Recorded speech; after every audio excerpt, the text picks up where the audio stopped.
Welcome, another Dueling Questions episode. Grant Wescott's here from COMC. He's going to hit me with some questions. No rehearsal, no practice, no forewarning.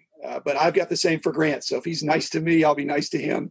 And hopefully we'll have some good questions back and forth. But thanks, sponsors, COMC, Grant's employer, Beckett Media, Beckett Grading, Beckett Authentication, my old company, Burbank Sports Cards, Mike Stadium Sports Cards, Huggins & Scott Auctions, Heritage Auctions, Topps, Panini, Upper Deck. So I'm waiting with bated breath, Grant, for you to hit me with your first question. That's the format. You do a question, then I do one, then you do one, I do one, till we run out of time, or I don't know. We've always just run out of time. I don't know. Nobody's stomped off because the question was too tough or something. But I've got a few good ones for you. I'm sure you do for me. So welcome, Grant. And first question. All right. Thanks for having me. Let's go. Let's see. The hobby has seen a lot of different card manufacturing trends over the years, like die cuts, autos, rip cards, things like that. And some of them stick, some don't. Are there any that you like in particular that you'd like to see more of? And then second part, what's the wackiest one you ever saw or heard proposed to you? I did an episode with Rich about Wild Card, which is a now defunct card company. And they had the stripe cards that you could get the regular card. You get a 5, 10, 20, 50, 100, 500, 1,000, whatever. They had all these different stripes. And the stripe cards are really, really tough. And it was so tough that company went out of business. They probably had to have a warehouse full of all the stuff. What I see on the trends is the challenge is, again, I have these card companies that are sponsors. They're sharp people. I know a bunch of them. And the trends, the challenge is to come up with what people want that's not going to break the bank. And so if you're dealing with autographs and game used material, there's not a finite supply, but you're driving the price up with those types of materials. The players don't like to do a whole bunch of autographing, and even though there's tons of jerseys out there, it's just they're trying to strike that balance. And that's why these other trends are important. But what happens in our industry, in my opinion, now that I'm retired, is that there's it's overdone, overheated, not just overheated price-wise, but overheated in the sense that the rainbow effect of all these different colors and serial numbers, it gets to be a bit much. The most avid fans still do, but this hobby is going to be strong because not just because the super intense collectors, but because there's a breadth and depth of collectors. Again, the COMC serves. So, and the card companies are excellent at imitating. If one person does something, the other's going to do it too. And the secondary market will determine whether they keep doing it. So, Okay. My question for you, Grant, if COMC had a capacity limitation in the next years, what would it be? So capacity meaning capacity of people, cards, storage, database. I'm not expecting you to be Tim, but what do you think the constraint would be to the growth? Right. I mean, I think the thing that we're seeing is a lot of volume coming in of cards, of consignments. And, it's something that we're hiring right now to keep up on. I don't know the exact number. I know that we're definitely ramping up our hiring right now. And so if you're out there and you're interested, especially if you're in the area, if you're in Washington State, talk to us. But yeah, what I'm seeing is the hobby is really becoming mainstream. It's starting to become mainstream. When I think of the 90s, I think of it being mainstream. Everybody collected or at least knew somebody who did. And so I think that as you see that and you see more and more people coming to this, it's just going to be that much more successful and that many more people that are consigning cards and buying cards. So we have a great platform. You don't have to ship it all the time. You can definitely buy without shipping, but you have to have cards. You have to have supply. And so that's kind of where, where we need the help. Okay. Well, I mean, I agree. I think COMC is a very scalable concept, but in case people are wondering, all businesses are people businesses. So you got to have good people. And I think COMC has a backlog. PSA has a big backlog. BGS has a big backlog. And that's sort of good and sort of bad. You cut into the backlog by adding some quality teammates who can put a dent in it. So I hope you guys keep doing that because that would be good for the industry. Your turn again. All right. So I wanted to ask you this one is you're you're the father of the price guide, right? So sales data today it's much richer and more accessible than ever before. What impact do you think that easy access to actual completed sales data has had on the hobby, good or bad?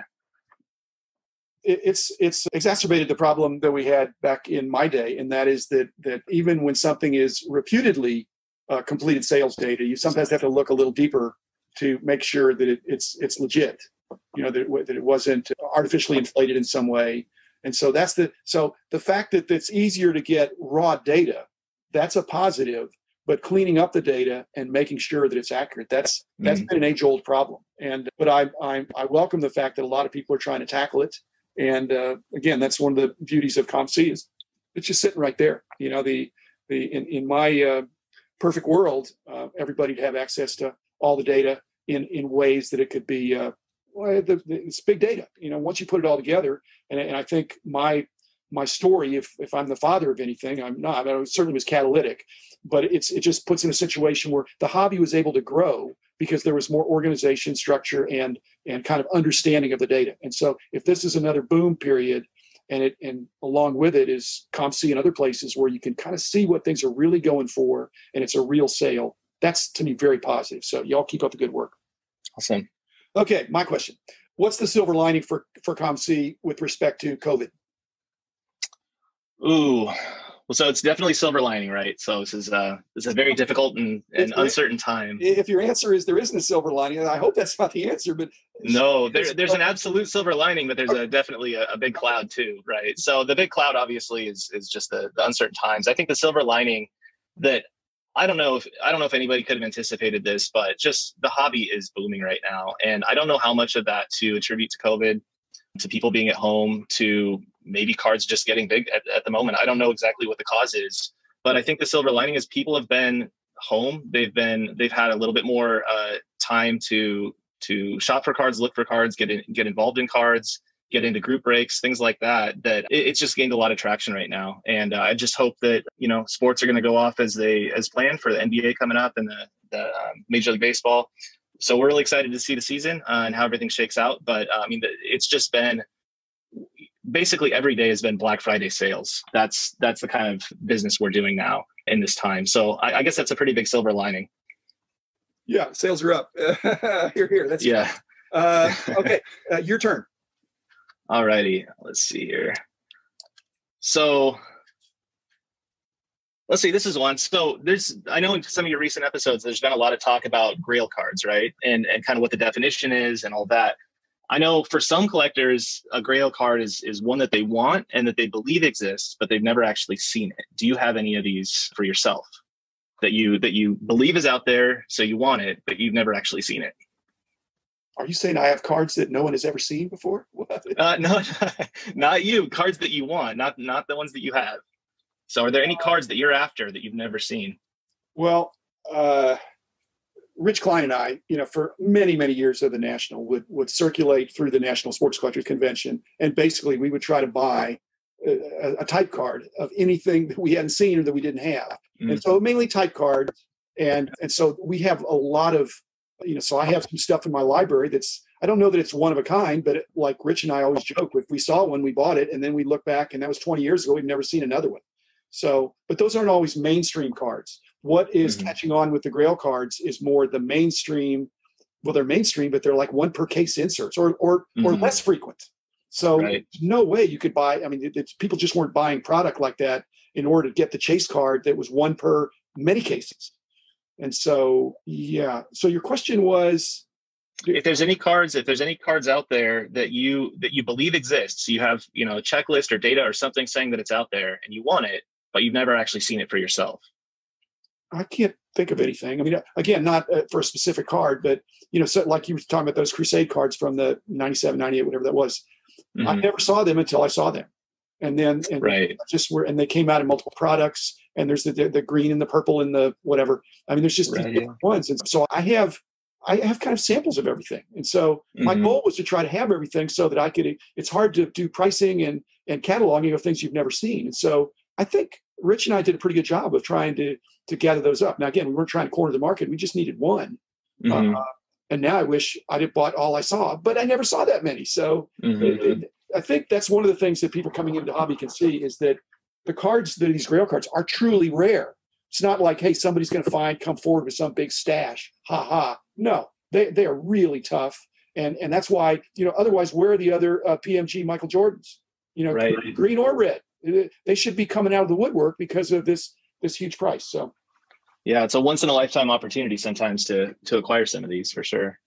Well, if you can't, I mean, again, Rich and I did that. If we saw it, we didn't think, well, hey, we'll think about it and come back on. It just, you got to jump on it. But again, prices were a lot more reasonable back, 15, 20 years ago, 30, 40 years ago. I bought, most of the stuff I bought was 45 years ago. So I'm getting old now. Okay. Probably my last question. We maybe have time for one for you, but my turn. If you were the czar of the industry for a day, not just the czar of COMC, but you were the czar of the industry and you wanted to give some instructions or encouragement or some message you wanted to give to one of my card company sponsors, Topps, Panini, or Upper Deck, what would you encourage them with if you were, king for a day? Because you've seen them, they're in a tough environment. Their stuff is all over your site. They're putting out new stuff all the time. Is there anything based on your experience with COMC that they should be doing differently or better in your point of view? Sure. Yeah. Since I'm king for the day, I'm going to have two things here.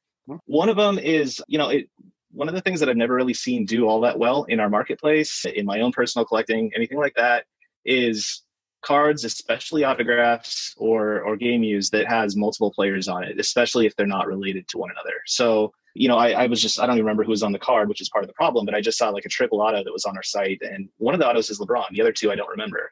And it just would be so much better card with one autograph on that, with it being LeBron James. So I would encourage them to focus on cards with single subjects. And then the last thing is kind of what we were just talking about, these grail cards and these. I've personally never been a huge fan of game used or autographs just for my own personal collecting. They don't do much for me. Maybe it's just because I'm a product of the 90s, but I love inserts. And so when I see things like these color blasts and these stained glass, some of these kinds of cards that are kabooms that are out there, very, very tough hits. I see Panini's doing them a lot, and you don't want to do too many of them, but I would just encourage all the manufacturers to think of cards in that way, to kind of think of something fun that's very hard to get, but doesn't necessarily need to have somebody autograph it or, requiring a redemption or anything like that. Some of those value adds are the most fun chases for me and cards that I get excited about. So, yeah. Well, thanks, King Grant. I think basically your second suggestion, the card companies are hoping that's the case because they don't have to pay extra for the autograph or for two extra autographs that go on with that mess up LeBron's. But exactly. Time for one last one. If you've got a quick one for me. All right. It's not an easy one, so I don't know how much time we've got, but you've seen many ebbs and flows of the hobby over the years. So I wanted to know if you had the single biggest threat to the hobby and then the biggest opportunity for the hobby. I'm sorry, we are out of time. I don't know. I mean, I think the problem is the irrational exuberance that was talked about in our economy many years ago. If that hits into the card, you can't have sustained growth and irrational exuberance. So if there's just normal rational exuberance, that this is the greatest hobby of all, and there's going to be, like I always say, get rich slow, not expecting to flip, double your money overnight. This is a wonderful lifetime hobby. And I am out of time now. So I hope I did justice to your excellent questions, Grant. Thanks for being on. Thanks, listeners. Be back again tomorrow with another episode.